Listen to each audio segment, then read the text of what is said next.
Halo pemirsa, berjumpa lagi dengan kami di One News Internasional TV One Newscom. Para ahli NASA pada Rabu 19 November merilis gambar baru objek antar bintang 3i Atlas dan menyebutkan bahwa hasil penelitian mengonfirmasi objek tersebut sebagai komet. 3i Atlas pertama kali terdeteksi pada Juli oleh teleskop Atlas di Rio Hurtado, Chili, dan sejak saat itu terus dipantau para astronom.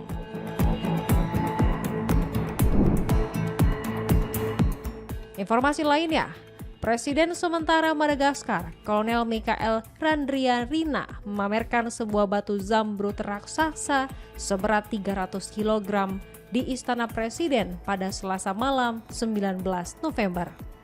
Selengkapnya hanya di One News Internasional.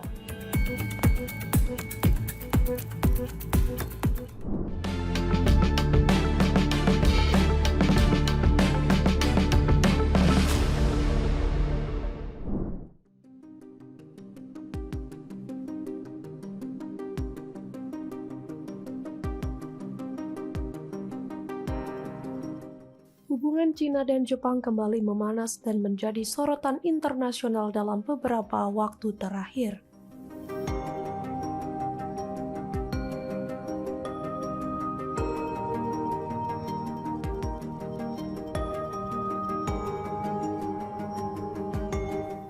Pemerintah di Beijing bahkan melarang warganya menonton film, anime, serta melakukan perjalanan wisata ke Jepang.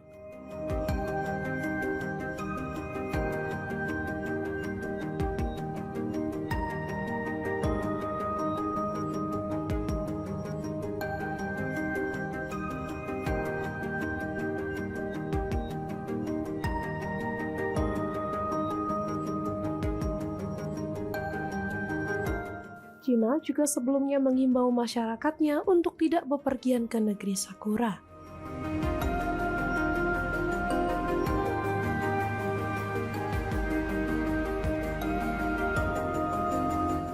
Setelah imbauan itu, sekitar 500.000 tiket penerbangan menuju Jepang dilaporkan dibatalkan.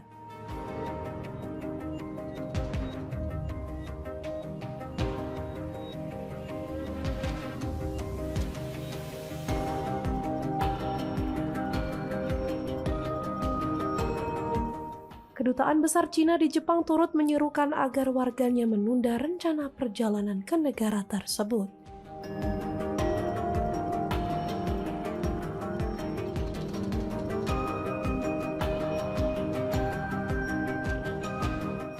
Sebagai kelanjutannya, sejumlah distributor di Cina menangguhkan penayangan dua film anime Jepang yang semula akan dirilis.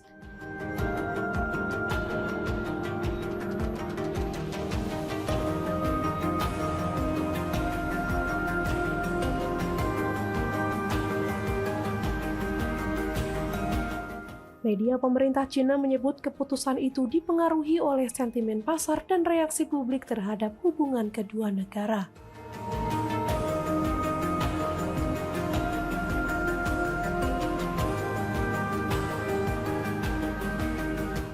Boikot ini dipicu oleh pernyataan Perdana Menteri Jepang Sanai Takaichi yang menyinggung soal Taiwan.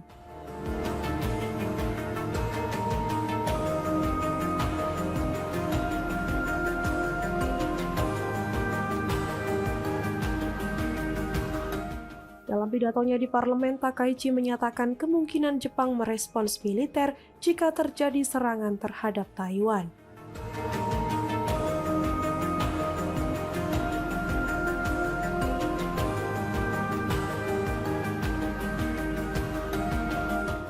Pernyataan tersebut memicu kemarahan pemerintah Cina dan mendorong Kementerian Luar Negeri Cina mendesak agar ia menarik ucapannya.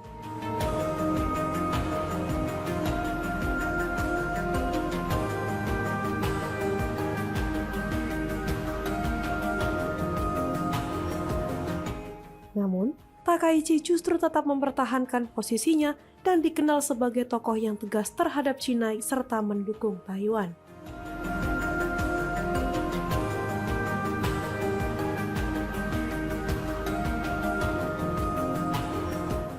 Ketegangan makin meningkat setelah Konsul Jenderal Cina di Osaka, Xue Qian, mengunggah pernyataan keras bernada ancaman di media sosial.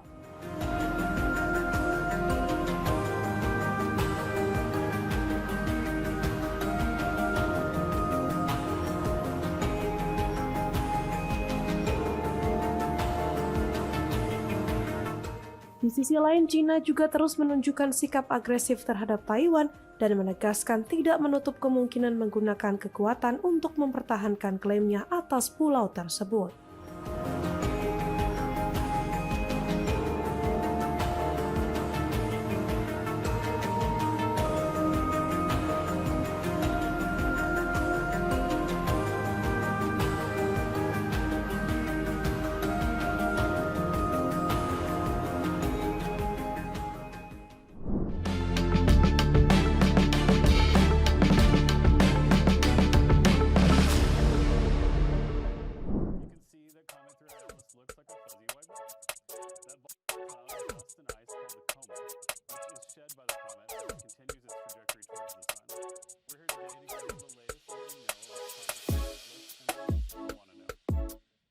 Para ahli NASA pada hari Rabu 19 November merilis gambar baru objek antar bintang yang disebut Three Eye Atlas.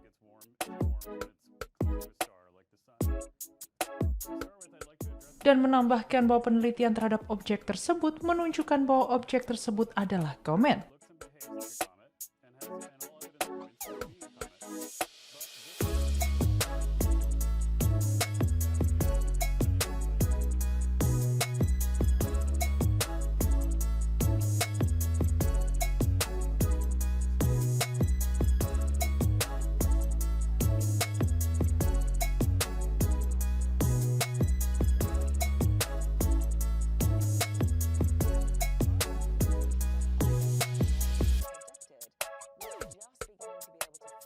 Three Eye Atlas pertama kali terdeteksi pada bulan Juli oleh teleskop asteroid Terrestrial Impact Class Alert System atau ATLAS.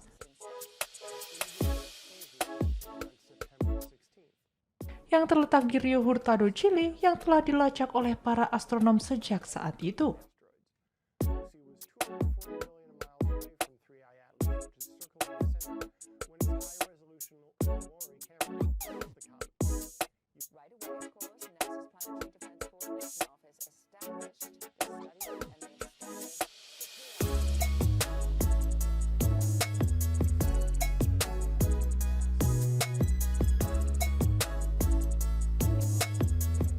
Lintasannya yang tidak biasa menunjukkan bahwa objek tersebut melewati tata surya kita dari tempat yang tidak diketahui.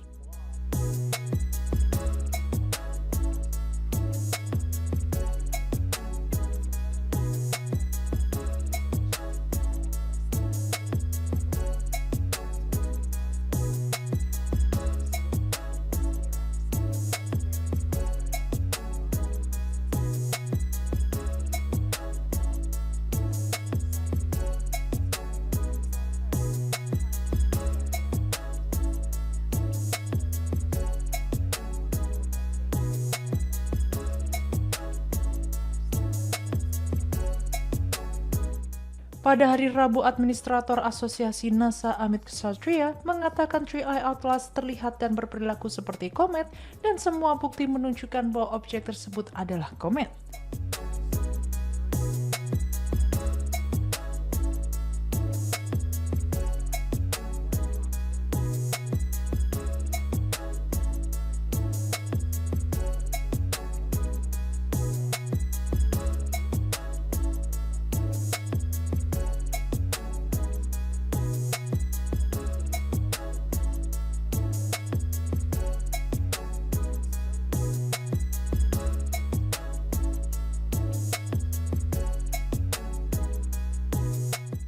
Administrator Asosiasi untuk Direktorat Misi Sains Nikki Fox mengatakan dalam konferensi pers bahwa komet tersebut tidak menimbulkan ancaman bagi bumi.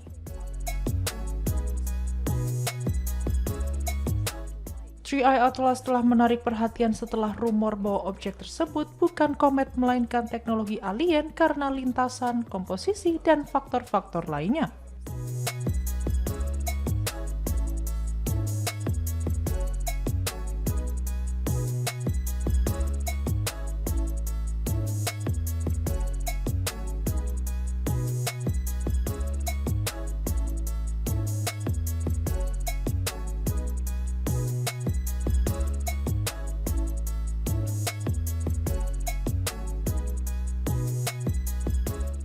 para ahli telah mengabaikan pandangan ini.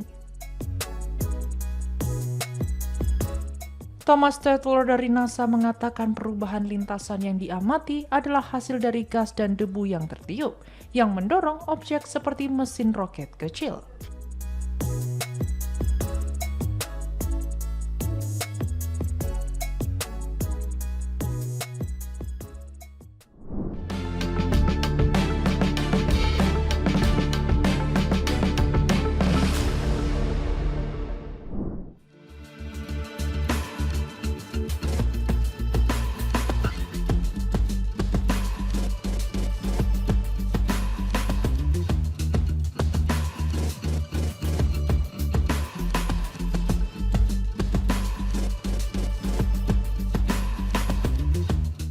Presiden Taiwan Lai Ching-te menunjukkan solidaritas kepada Jepang dengan memilih makan sushi buatan negeri tersebut pada Kamis 20 November.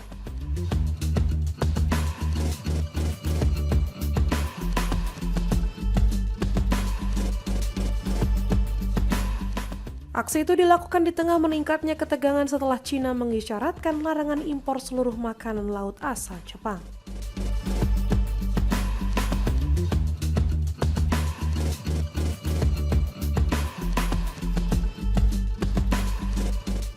Langkah Cina tersebut berkaitan dengan perselisihan politik terkait status Taiwan yang masih diklaim sebagai wilayahnya.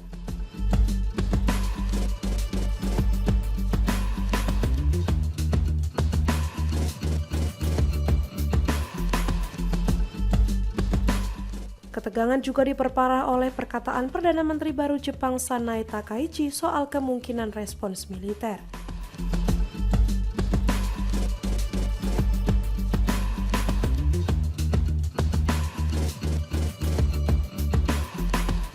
Takaichi menyebut ancaman serangan Jepang ke Taiwan dapat membahayakan keberlangsungan Jepang.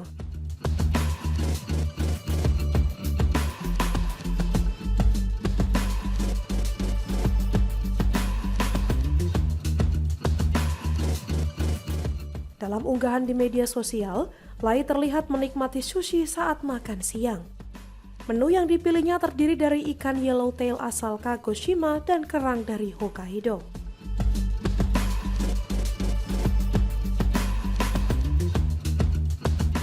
Taiwan selama ini kerap menjadi sasaran pembatasan perdagangan dari Cina. Beberapa produk pertanian dan perikanan Taiwan pernah dilarang masuk ke pasar Cina.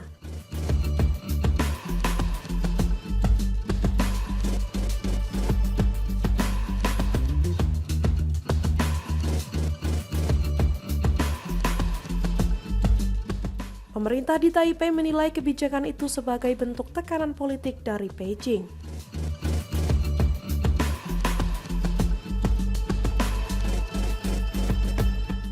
Sementara itu, juru bicara Kementerian Luar Negeri Cina Mao Ning kembali menegaskan Taiwan adalah bagian dari wilayah Cina.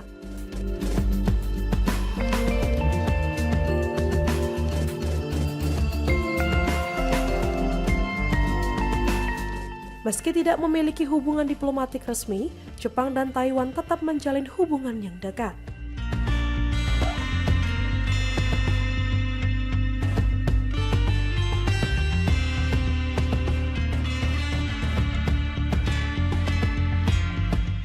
Kedua pihak terhubung kuat dalam bidang budaya, sejarah, serta kerjasama ekonomi dan bisnis.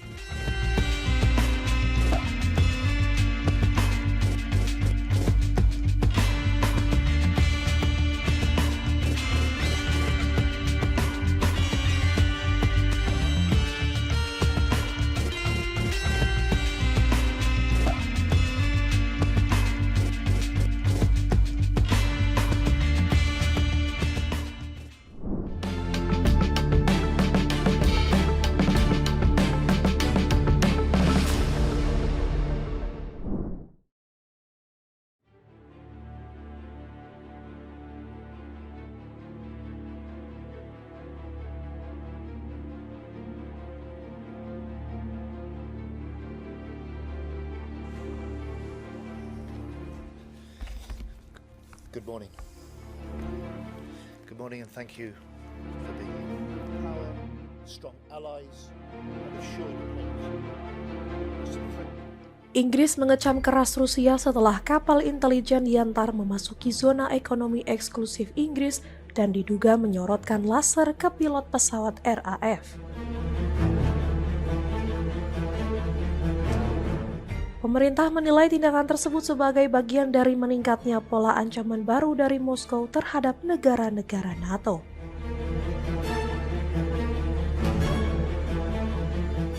Menteri Pertahanan John Healey menyatakan kapal itu terdeteksi berada di utara Skotlandia, mendekati batas perairan Inggris.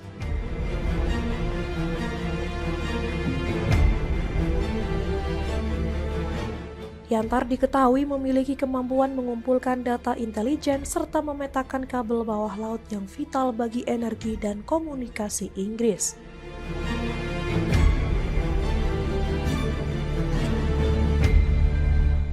Healey menegaskan bahwa London memantau setiap pergerakan kapal tersebut dan siap merespons jika Yantar bergerak lebih jauh ke selatan.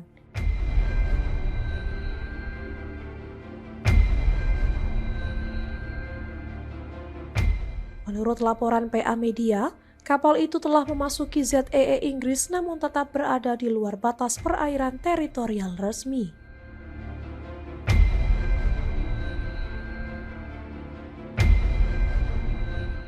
Kedutaan Rusia di London membantah dugaan tersebut dan menyebut Yantar sebagai kapal penelitian oseanografi yang beroperasi secara sah di perairan internasional.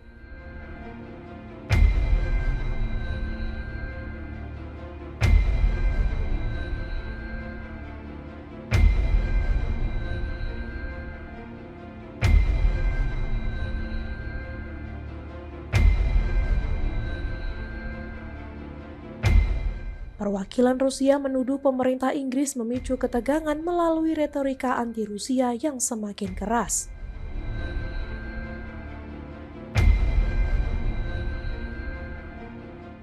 Healey mengatakan insiden ini menjadi pertama kalinya Rusia secara langsung mengerahkan laser kepada pesawat militer Inggris.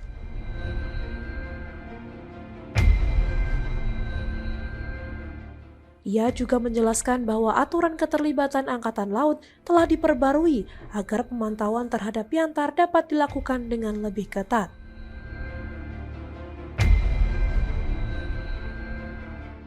London menilai pergerakan kapal tersebut mencerminkan pola provokatif Rusia yang semakin sering dilakukan terhadap negara-negara NATO.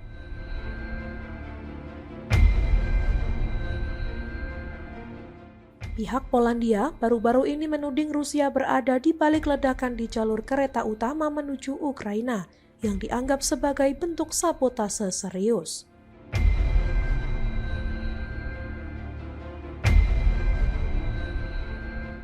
NATO turut mengerahkan kembali jet tempurnya di Polandia dan Rumania setelah Rusia melancarkan serangan udara ke wilayah barat Ukraina.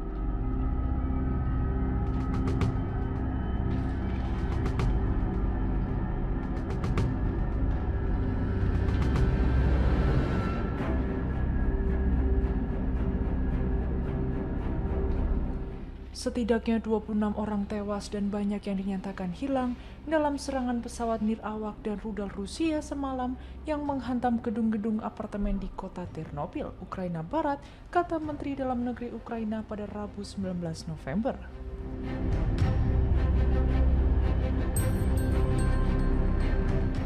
Rekaman Reuters menunjukkan lantai atas sebuah bangunan tempat tinggal di Ternopil hancur setelah serangan itu. Asap mengepul saat petugas pemadam kebakaran berusaha memadamkan api. sementara barang-barang yang rusak termasuk mainan anak-anak diletakkan di luar gedung. Menteri Dalam Negeri Ukraina Ihor Klimenko mengatakan 26 orang masih hilang setelah serangan semalam, termasuk 3 anak-anak. Ia mengatakan hampir 100 orang terluka. Rusia menembakkan 476 pesawat nirawak dan 48 rudal ke Ukraina, menghantam infrastruktur energi dan transportasi, serta memaksa pemadaman listrik darurat di sejumlah wilayah dalam suhu yang sangat dingin.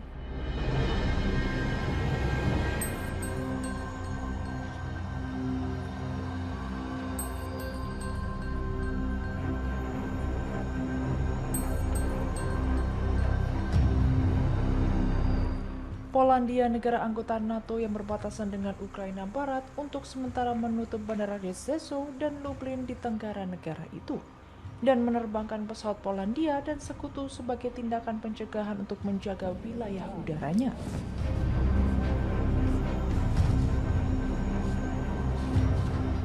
Zelensky mendesak sekutu untuk meningkatkan tekanan pada Rusia agar mengakhiri perang hampir 4 tahun di Ukraina, termasuk dengan memberi Kiev lebih banyak rudal pertahanan udara.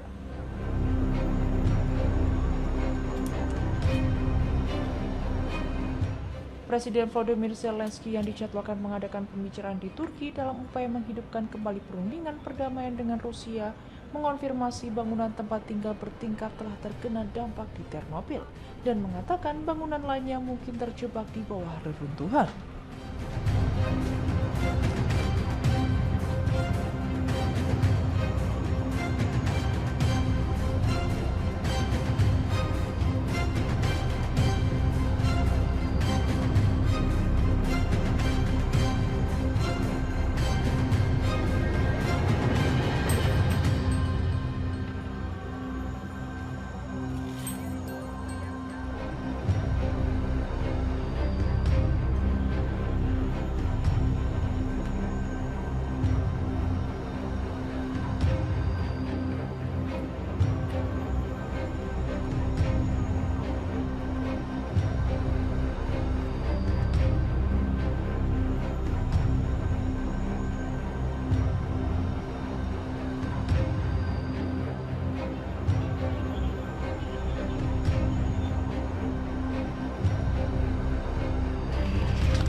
Trump menyatakan bahwa dirinya akan berupaya membantu menghentikan konflik di Sudan setelah permintaan yang disampaikan oleh putra mahkota Saudi.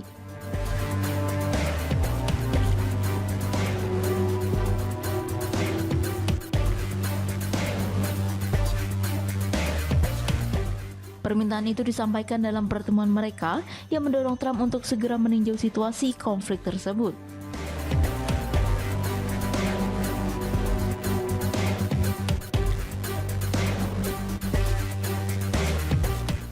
Ia mengatakan Amerika Serikat akan bekerja bersama Saudi, UAE, Mesir, dan negara Timur Tengah lainnya untuk mendorong stabilitas di Sudan.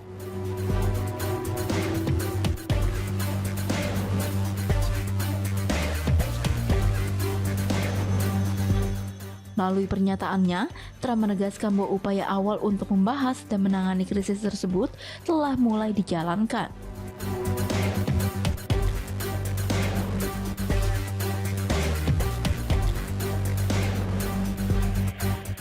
Dalam unggahan di media sosial, ia menggambarkan kondisi Sudan sebagai wilayah dengan tingkat kekerasan ekstrim dan krisis kemanusiaan serius.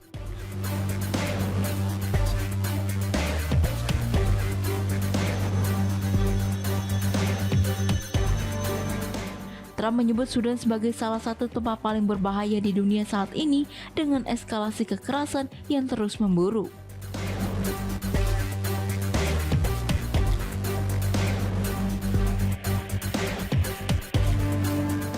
Ia menyoroti bahwa masyarakat di Sudan sudah membutuhkan makanan, layanan medis, dan bantuan penting lainnya untuk bertahan hidup.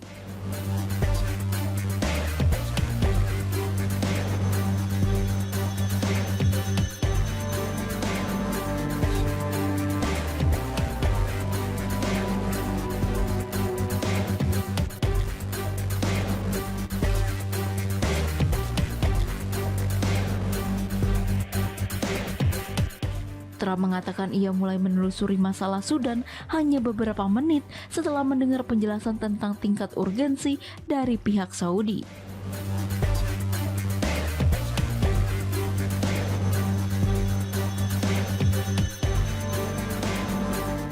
Ia menegaskan bahwa berbagai kekejaman masih terjadi di Sudan sehingga perlu ada campur tangan internasional untuk menghentikannya.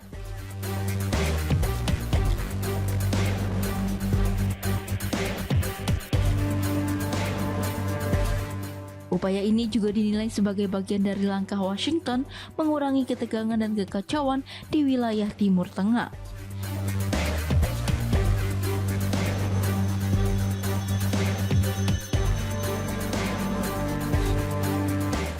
Pernyataan Trump soal Sudan disampaikan pada sebuah konferensi investasi menunjukkan bahwa isu ini telah masuk agenda internasional tingkat tinggi.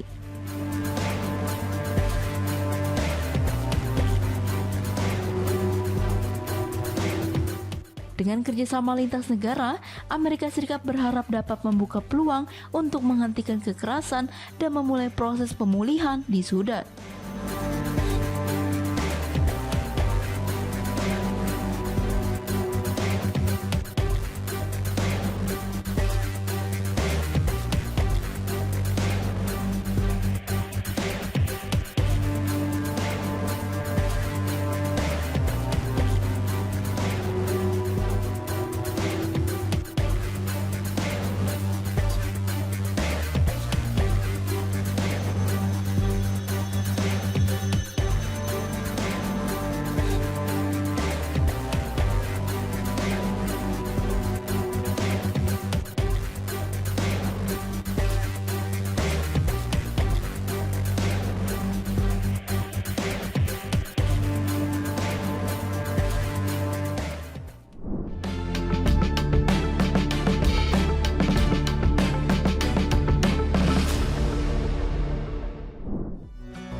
Kepala Kebijakan Luar Negeri Uni Eropa, Kaja Kallas, menegaskan bahwa setiap rencana perdamaian untuk Ukraina harus melibatkan Ukraina dan negara-negara Eropa.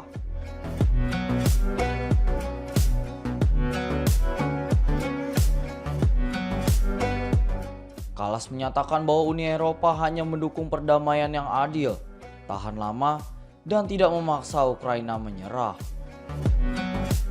Menteri Luar Negeri Prancis, Jean-Noël Barrot menilai bahwa Vladimir Putin adalah penghalang utama tercapainya perdamaian di Ukraina.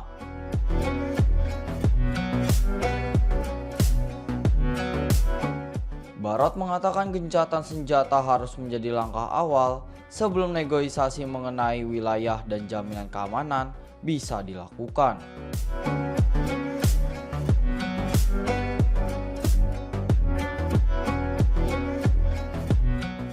Belgorod menegaskan bahwa Ukraina tidak menginginkan kapitulasi dalam bentuk apapun dan akan terus mempertahankan kedaulatannya.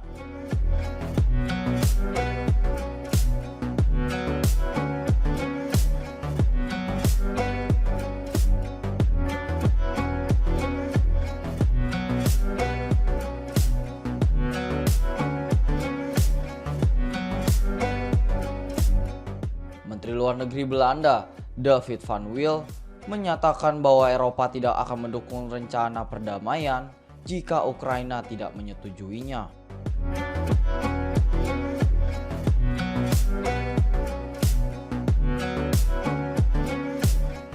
Van Wiel menekankan bahwa rencana perdamaian apapun harus menghormati wilayah dan kedaulatan Ukraina.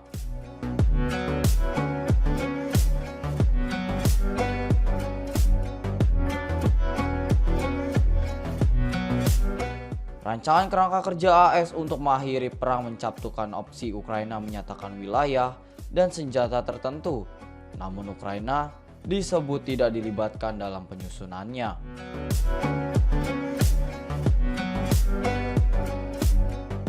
Menteri Luar Negeri Hungaria, Peter Szijjártó, mengkritik keras Uni Eropa dan meminta agar semua pembayaran ke Ukraina diberhentikan. Szijjártó menuduh adanya mafia perang dan sistem korup di Ukraina, menyebut pemberian dana tambahan 100 miliar euro sebagai tindakan gila dan skandal.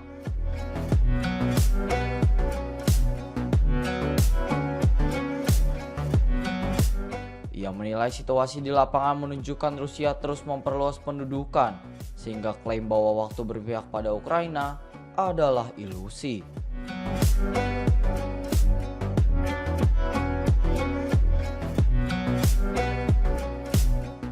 Menteri Luar Negeri Swedia, Maria Malmer Stenergard, menyatakan bahwa tidak akan ada perdamaian tanpa keterlibatan Ukraina dan Eropa dalam proses negosiasi.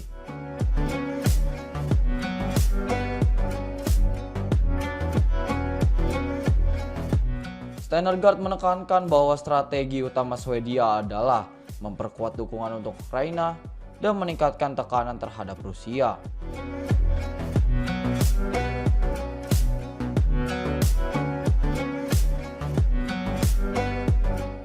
Menteri Luar Negeri Polandia, Radoslaw Sikorski, menegaskan bahwa Eropa adalah pemain utama dalam mendukung Ukraina dan harus selalu diajak berkonsultasi dalam setiap inisiatif perdamaian.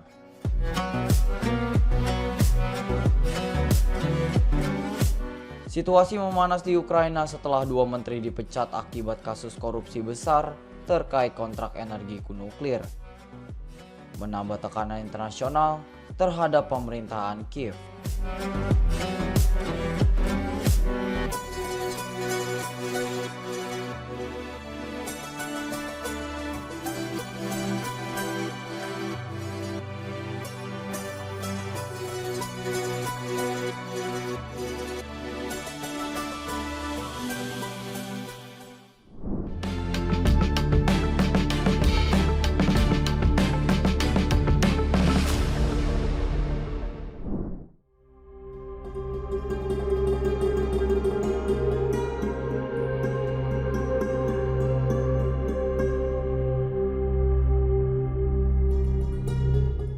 Presiden sementara Madagaskar Kolonel Mikhail Randrianirina memamerkan sebuah batu zamrud raksasa seberat 300 kg di Istana Presiden pada Selasa malam 19 November.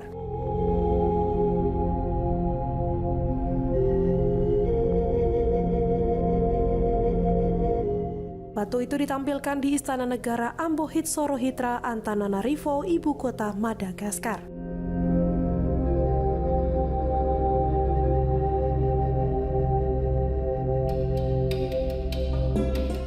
Bentuknya besar dan berwarna gelap dengan urat kristal hijau yang berkilau di beberapa bagian.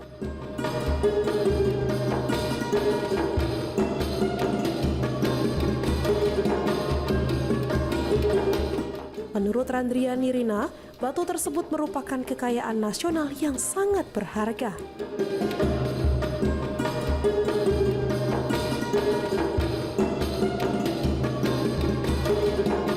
Ia menyebut temuan itu sebagai aset negara yang harus dikelola secara transparan.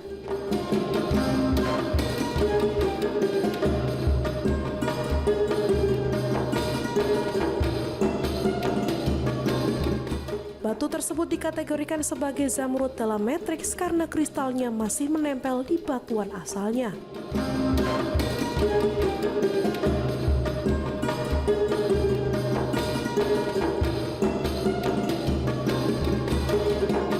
Namun pihak berwenang mengatakan batu itu masih perlu diperiksa oleh para ahli untuk memastikan kualitas dan jumlah zamrud di dalamnya.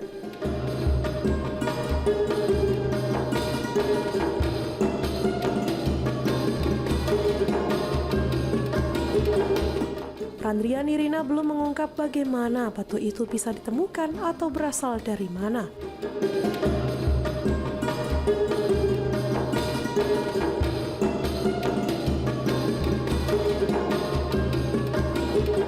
Ia hanya mengatakan bahwa saat pemerintah sementara menjabat, mereka menemukan batu itu sebagai harta nasional yang luar biasa.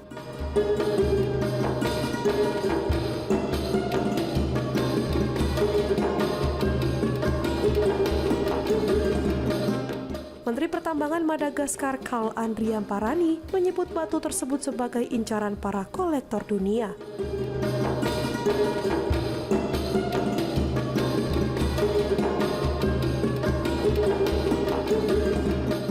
Ia menjelaskan bahwa zamrud yang masih berada dalam matriks alaminya tergolong sangat langka.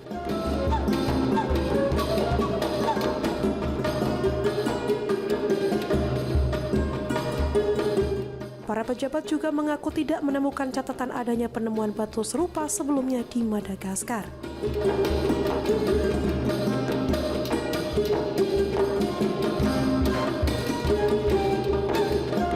Pemerintah memastikan hasil penjualan batu itu nantinya akan dimasukkan ke dalam kas negara untuk kepentingan nasional.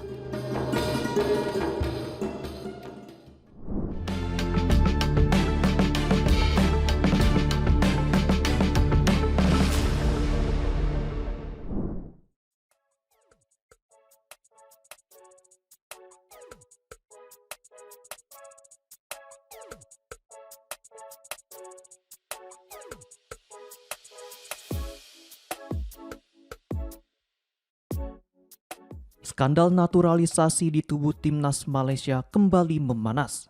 FIFA resmi membuka investigasi mendalam terkait keterlibatan 7 pemain naturalisasi ilegal yang diduga tampil dalam sejumlah pertandingan internasional.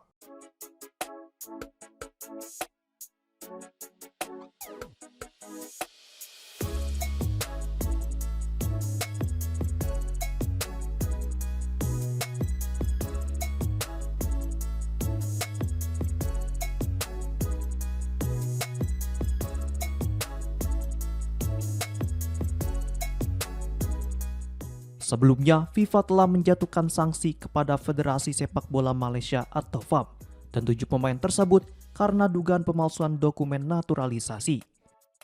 Mereka adalah Facundo Garces, Yon Irazabal, Hector Hevel, João Figueiredo, Emmanuel Machuca, Rodrigo Holgado, dan Gabriel Palmeiro. Ketujuhnya dinilai melanggar pasal 22 Kode Disiplin FIFA tentang pemalsuan dokumen. FAM diketahui menyerahkan akte kelahiran kakek atau nenek para pemain dengan klaim bahwa leluhur mereka lahir di Malaysia. Namun dokumen itu terbukti palsu.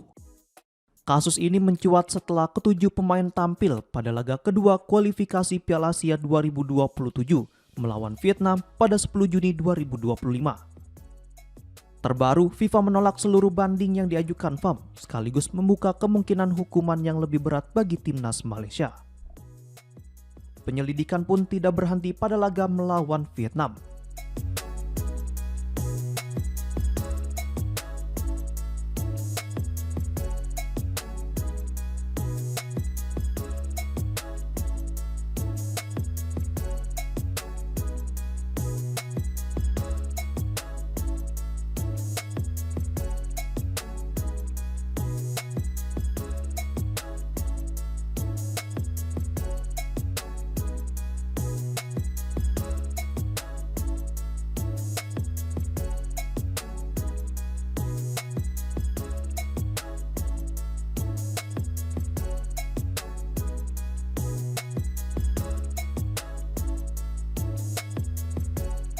FIFA menemukan bukti bahwa ketujuh pemain memakai akta kelahiran palsu dalam 5 pertandingan timnas Malaysia sepanjang Mei hingga September 2025.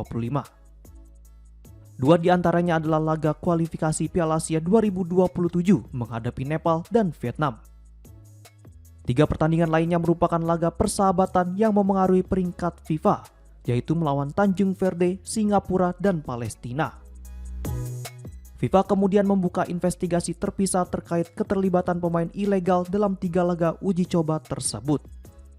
Dalam duel kontra Tanjung Verde yang berakhir 1-1, laporan FIFA mencantumkan nama Gabriel Palmeiro sebagai pemain yang diturunkan Malaysia.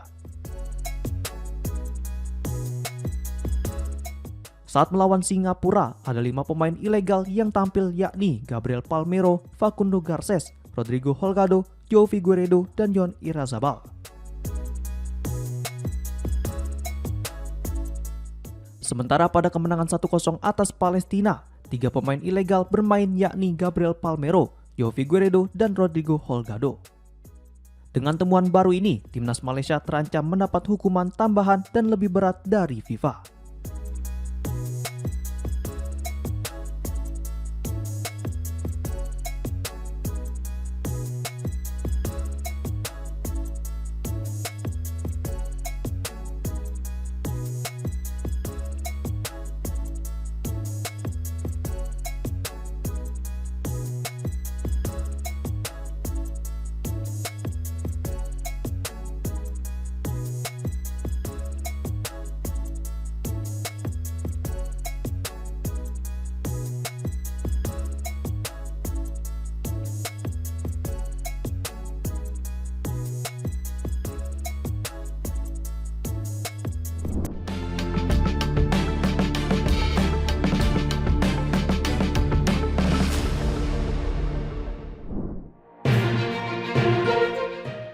Demikian informasi yang dapat kami sampaikan pemirsa.